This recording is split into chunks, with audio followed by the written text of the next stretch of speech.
people have, described it as feeling like looking at a watercolor or like a surrealist painting.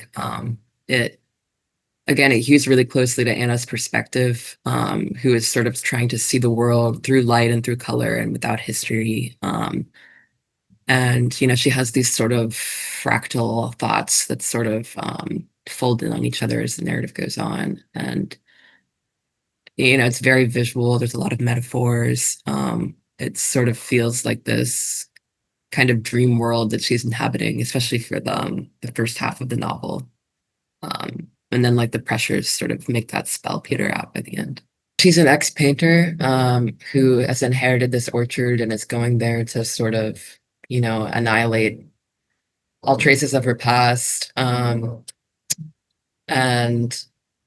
because of that, you don't get a lot of her past on the page because it's so closely hewed to her perspective that you're sort of trying to, um, like the phenomenology of reading the book is a lot of what she's trying to do with herself. The orchard, it's not ever mentioned where it is exactly, but I think of it as like the Hudson Valley. Jan is an old friend who asks to come and stay on the orchard to complete his book on Charles Birchfield, who is a real painter.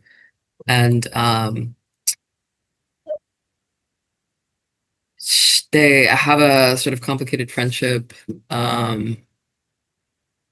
They're definitely foils to one another, where Anna sort of sees Jan as someone who's able to live the kind of life that he wants with ease, whereas Anna is trying to live the kind of life she wants with a great deal of difficulty, and is sort of jealous of him for that. So I think he becomes sort of an externalization of some of her worst anxieties. In order to complete the harvest, she needs, the help of other workers, people around her. She has to interface with market forces as she tries to build client relationships to sell her apples, promote it at the farmer's market and whatnot. And this is sort of, at odds with her idea of a sort of pure, undiluted pastoral experience. So it sort of triggers a crisis in her.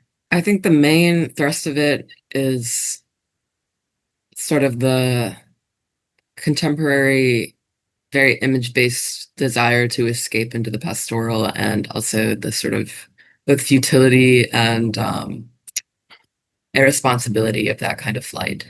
Dialogue comes difficultly to me. It's difficult in this novel, especially because it's so language-based and stylistic, that it was hard to sort of introduce people breaking the spell of the narrative, especially because, the narrative hews so closely to Anna's head. And by the end, that language really drains out as other characters' perspectives get introduced. But it was difficult to sort of reckon with how much dialogue should break the spell of the narrative. And so I ended up sort of finding this sort of dreamy center with it. But it really the stylistic demands of the book made it a puzzle for sure.